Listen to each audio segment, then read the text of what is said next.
Triomphe Congo TV est une chaîne d'analyse politique, économique, sociale et culturelle. Congolais de partout, aimez votre chaîne, abonnez-vous, likez et activez la notification. Vous voulez la bonne information? Triomphe.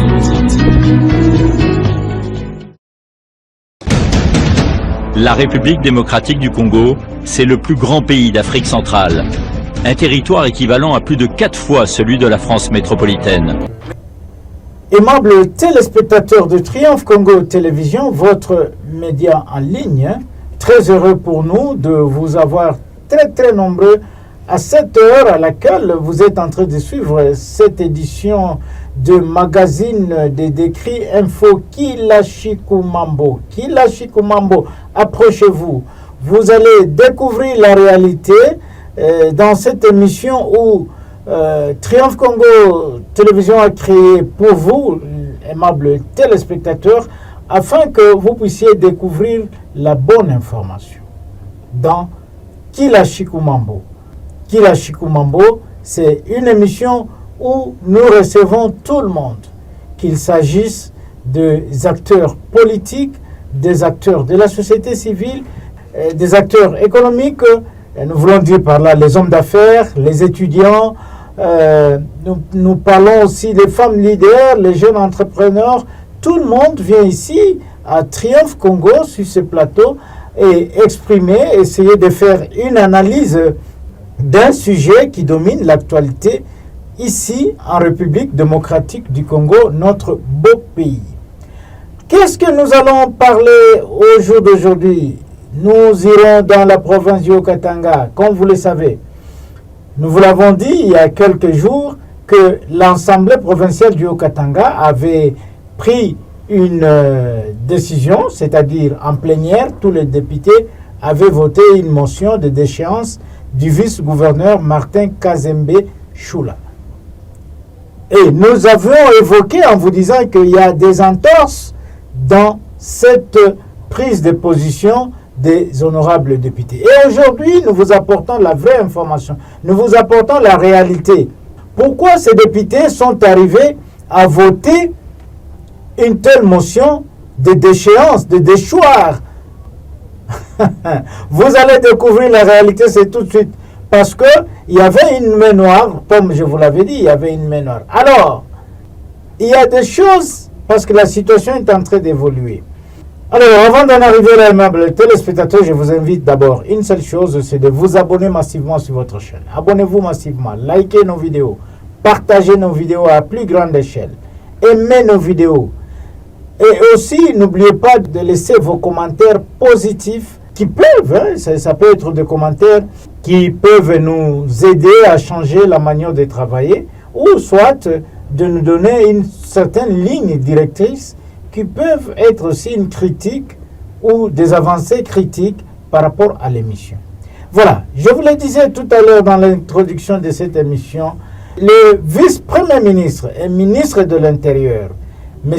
Jacquemain Chabani, vient de taper le poing sur la table en adressant une correspondance au président de l'Assemblée provinciale du Haut-Katanga. Et surtout, même une copie réservée au gouverneur de province, en leur disant que de réexaminer cette motion qu'ils ont prise au niveau de l'Assemblée provinciale avec une allure très cavalière. Alors, le vice-premier ministre dit que il y a entorse. Il y a entorse pourquoi? Parce que M. Martin Kazembe Choula, qui est un professeur, qui est un homme intellectuel, ne peut pas être déchu de cette manière sans que l'on puisse se référer aux lois du pays d'une manière administrative. Alors le vice-premier ministre et le ministre de l'Intérieur et Affaires coutumières rappellent au président de l'Assemblée provinciale du Haut-Katanga qu'il y a eu violation de la loi administrative, la loi autorisant le fonctionnement des entités administratives en République démocratique du Congo. Donc, comme pour dire que M.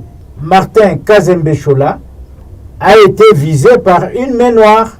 Et il envoie encore en disant que il y a plusieurs choses qui courent derrière cette histoire. C'est ainsi, ils doivent suivre la procédure normale. Quelle est la procédure normale à suivre?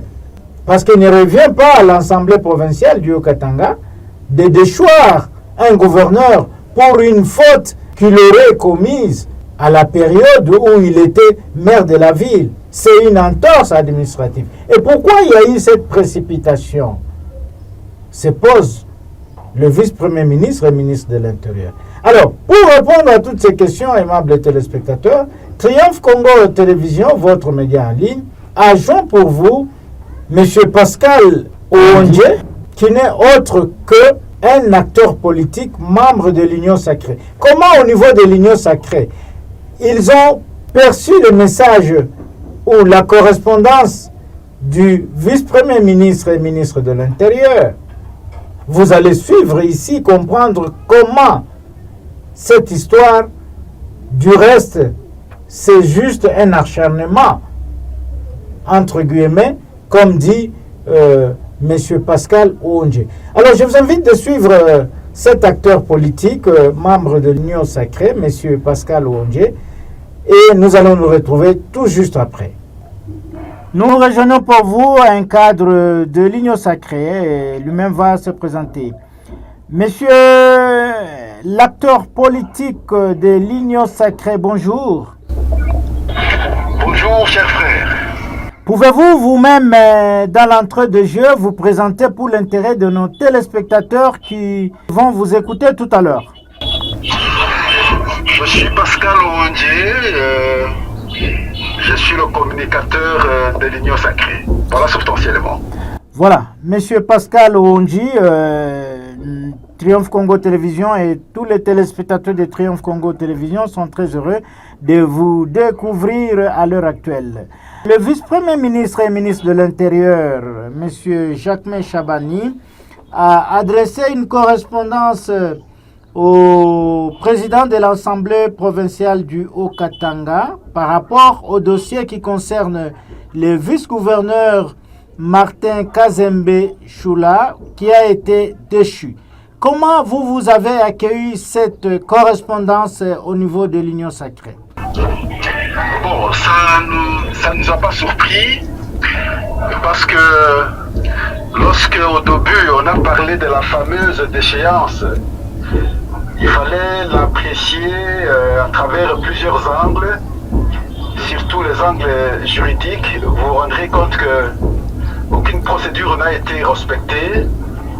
Et même quand vous prenez l'angle politique, je crois que ce n'était pas le moment, à ce stade où le pays est agressé. On a besoin aujourd'hui de la cohésion, de l'unité, en tout cas que les institutions fonctionnent normalement. Et on a eu l'impression qu'il y a eu acharnement jusqu'à convoquer une session extraordinaire. Substantiellement, nous pensons sur le plan politique que ça n'était pas bien fait. Mais sur le plan juridique, vous aviez vu les références en termes de violation de plusieurs dispositions. Vous indiquez par le vice-premier ministre et ministre de l'Intérieur, Sécurité, Décentralisation, Affaires coutumières, maître Jacquemain Chabani. Et donc, la moindre des choses aurait été de respecter ne fût-ce que la procédure et de respecter certaines dispositions.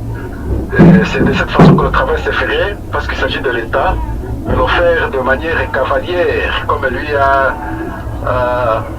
considéré. Je crois que les choses n'ont pas été bien faites du côté de l'Assemblée provinciale. Oui, Monsieur Pascal Ouondje, lorsque vous dites qu'il y a eu des violations sur le plan juridique, qu'est-ce que vous voulez concrètement dire? Est-ce qu'il n'y a pas eu le respect de quoi et de quoi qui vous pousse à appuyer votre argumentaire? Martin Kazembe Choula n'a pas été reproché de ses actes posés en tant que vice-gouverneur, où il a bénéficié un mandat électif. Il s'agit des actes posés à son temps quand il était encore maire de la ville. Là, il avait bénéficié d'un mandat de nomination. Encore que les actes administratifs ne peuvent pas être opposables à l'individu ou à l'animateur. Les actes administratifs, en principe, c'est l'institution qui répond à ces actes-là. On a eu l'impression que on est parti, en tout cas, en dehors de ces principes. C'est comme ça, lorsque je t'ai parlé de la politique, je me suis dit, et je vous ai dit, ça ne poserait aucun problème d'attendre, par exemple, une session ordinaire et venir siéger sur la question. On n'a pas compris pourquoi on devait avoir une session extraordinaire uniquement sur cette question. Et vous comprendrez comment il y a eu quelque part acharnement. Mais à ce stade du temps, on n'est pas pour que on se justifie, on incombe la faute à ceci ou cela. Ce qui est plus important à ce stade est d'avoir et de constater, en tout cas, les orientations données par le vice-premier ministre et ministre de l'Intérieur. Mais en même temps, je dois vous faire comprendre que l'affaire n'est pas qu'à son niveau. Donc il y a beaucoup d'autres instances qui apprécient la question. Je crois que la province a tout intérêt de garder la sérénité et pour que les acteurs et les institutions fonctionnent normalement pour l'intérêt de la province et de la nation essentiellement. Oui, et lorsque vous parlez de l'aspect politique, qu'est-ce que vous voulez concrètement dire? Mais je vous dis, le pays est en guerre aujourd'hui. Le pays en guerre. Le Haut-Katanga ne peut pas être amputé de ses animateurs du fait des appétits de certains qui ne voudraient pas voir la tête d'autres. Et alors là, ce n'est pas important. Alors, on ne peut pas, il ne faudrait pas qu'on fasse le jeu de l'ennemi. Voyez-vous, à ce stade, on a intérêt de nous unir et vouloir se débarrasser de certaines personnes. À ce stade, en tout cas, on aurait l'impression que d'autres travaillent en intelligence avec l'ennemi. Ce qui n'est pas bon. On doit garder la sérénité des institutions pour que la gestion de l'État soit plus optimale. Oui, toujours dans cette optique, Monsieur Pascal Oandji, mais lorsque vous dites aussi que vous reprochez le fait qu'on a convoqué une session extraordinaire au niveau de l'Assemblée provinciale du Haut-Katanga et que vous utilisez aussi le terme que c'était d'une manière cavalière, qu'est-ce que vous suspectez derrière tout ça? Non, ce n'est pas moi qui utilisais le terme cavalière, c'est le vice-premier ministre et ministre de l'Intérieur à travers sa lettre. Il vous a énuméré autant de dispositions, en tout cas, qui ont été violées. Ce n'est pas moi. Référez-vous à la lettre, je crois que vous avez lu la lettre, c'est comme ça que vous avez parlé du rebondissement. Alors, l'objet de la lettre parle effectivement de la procédure cavalière. Est-ce que, je ne peux qu'utiliser le concept utilisé par le vice-premier ministre. Tout à fait. Est-ce que vous suspectez quelque chose de la manière dont les dossiers ont été traités au niveau de l'Assemblée provinciale du Haut-Katanga? Non, ce n'est pas à moi de suspecter. En tant qu'acteur politique, Tout le monde a de constater que ce n'était pas très bien fait. On a eu l'impression qu'il y a eu acharnement, on voulait bien se débarrasser de Martin Kazembe. Et la conséquence, vous allez vous rendre compte que la procédure n'a pas été respectée. Des deux, le vote de la motion de déchéance n'a pas eu lieu. Et je ne voudrais pas aborder la question de cette façon parce que d'autres instances apprécient la question, vous aurez encore des réponses. Lorsque nous avons une question de déchéance, mais il y a une procédure à respecter. Et je pense que la procédure n'a pas été respectée.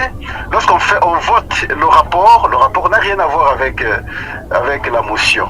Et donc, c'est de cette façon que nous disons, ça n'a pas été respecté, les choses n'étaient pas bien faites.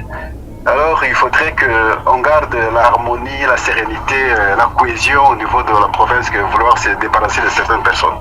Oui, vous en tant qu'acteur politique de l'Union Sacrée, vous avez suivi l'évolution de ce dossier, mais quelque part, monsieur le vice-gouverneur Martin Kazembe Chola avait été interdit d'accéder au tarmac pour se rendre dans la ville de Kinshasa. Est-ce que vous étiez aussi informé de ça? Ça, c'est une violation terrible. Et jusqu'à sceller même ses bureaux. Ça, c'est une violation terrible. Et c'est comme ça confirme la thèse de l'acharnement. Les choses ne se passeraient pas de cette façon. Hein? Il y a le président de l'Assemblée provinciale. Il n'a même pas compétence. Qui doit signifier à un ministre, enfin, à un gouverneur sa déchéance en toute réalité? Mais c'est le ministre de l'Intérieur qui a compétence. Au besoin, il faut laisser la responsabilité au chef de l'État parce qu'en fait, les gouverneurs sont nommés par le chef de l'État après leur élection à l'Assemblée provinciale, par les députés. Hein? Il y a beaucoup de vices. La procédure vraiment n'a pas été respectée. On aurait l'impression qu'on n'a même pas respecté le ministre de l'Intérieur.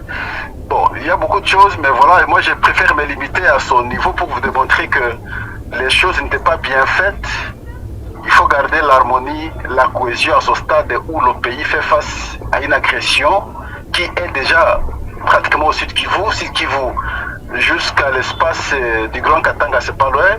Lorsqu'il y a des déstabilisations des institutions, ça veut dire en d'autres termes, certaines personnes pourraient être en intelligence avec ceux qui déstabilisent le pays. Oui, nous sommes en train de chuter petit à petit à notre entretien, M. Pascal Ouandji.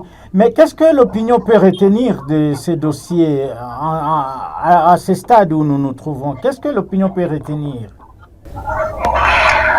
Que l'opinion retienne du montage du dossier contre Martin Kazembe sur les actes qu'il n'a pas posés pendant qu'il est vice-gouverneur. On est allé chercher deux actes qu'il a eu à poser pendant qu'il était maire. Et ce n'est pas lui qui était à l'initiative du dossier. Et un dossier qui avait commencé depuis 2019, où pratiquement les responsables de la province étaient au courant. Depuis lors, personne n'est intervenu. Et alors, il était anormal de pouvoir comprendre qu'on intervienne maintenant jusqu'à convoquer une session extraordinaire pour un tel dossier et vouloir s'en débarrasser de la personne qui semble être gênante. Et donc, voilà, substantiellement, c'est que l'opinion peut comprendre. Face à ces irrégularités, le ministre de l'Intérieur, le vice-premier ministre, ministre de l'Intérieur, Sécurité, Décentralisation, Affaires coutumières, ne devrait pas rester silencieux.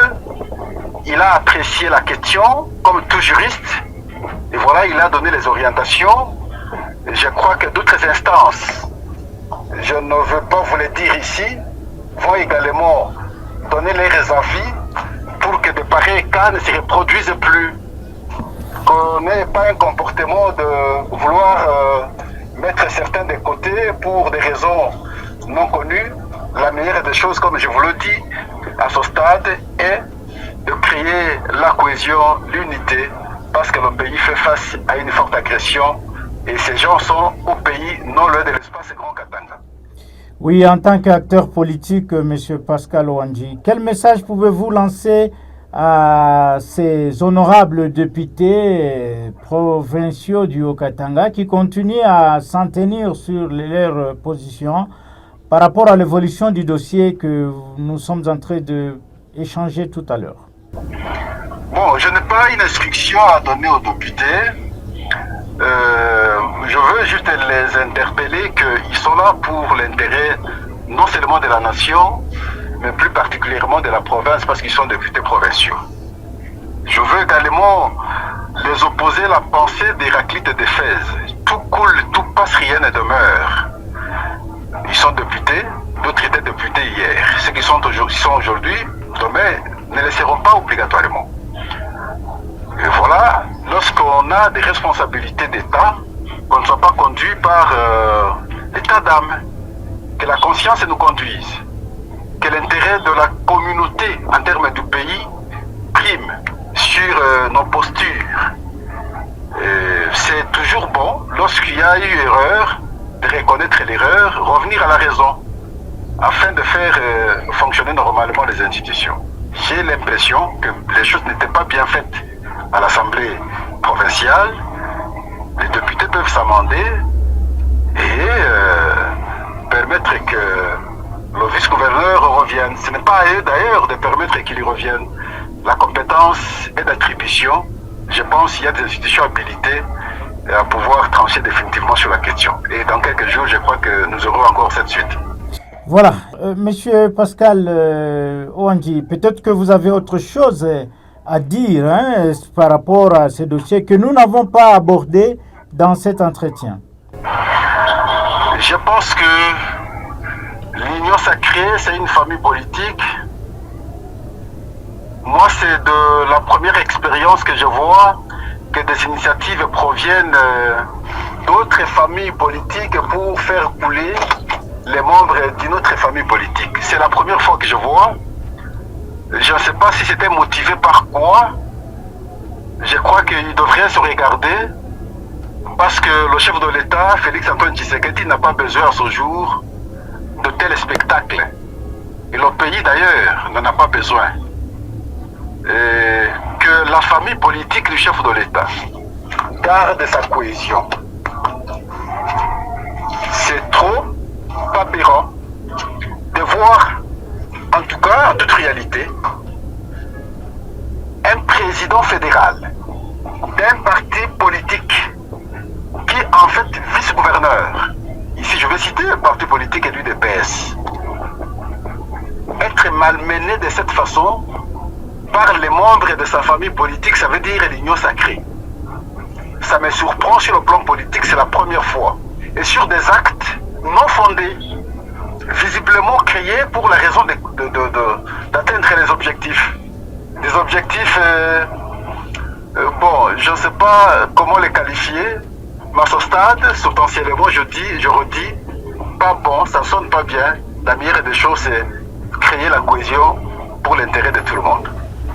Voilà, aimables téléspectateurs de Triomphe Congo Télévision, c'était là Monsieur Pascal Oandji, qui est un acteur politique et surtout il est membre de l'Union sacrée de la nation, qui est une plateforme du président de la République, Félix Antoine Tshisekedi Tshilombo. Monsieur Pascal Oandji, Triomphe Congo Télévision vous dit merci. Merci beaucoup. Voilà, aimables téléspectateurs de Triomphe Congo Télévision, vous avez vous-même compris qu'il s'agit là d'un problème administratif et que monsieur le vice-gouverneur a été tout simplement victime d'un acharnement. Donc, monsieur Martin Kazembe-Choula, comme nous le connaissons, comme les témoignent certaines personnes, c'est un homme intègre. Alors, l'Assemblée provinciale s'est précipitée, donc les députés provinciaux se sont précipités à les déchoir sans lire les textes, sans lire le règlement, sans lire les principes moteurs qui régissent le fonctionnement des institutions en République démocratique du Congo. C'est pourquoi cet acteur politique dit qu'il s'agit d'un acharnement. Quant à nous, aimables téléspectateurs de Triomphe Congo Télévision, il ne me reste plus qu'à vous dire merci. Merci d'avoir suivi cette émission et nous sommes très sûrs que nous allons encore nous retrouver demain pour un autre numéro, toujours sur cette chaîne et sur ce plateau de Triomphe Congo Télévision. Au revoir et à la prochaine. Triomphe Congo TV est une chaîne d'analyse politique, économique, sociale et culturelle. Congolais de partout, aimez votre chaîne, abonnez-vous, likez et activez la notification. Vous voulez la bonne information? Triomphe.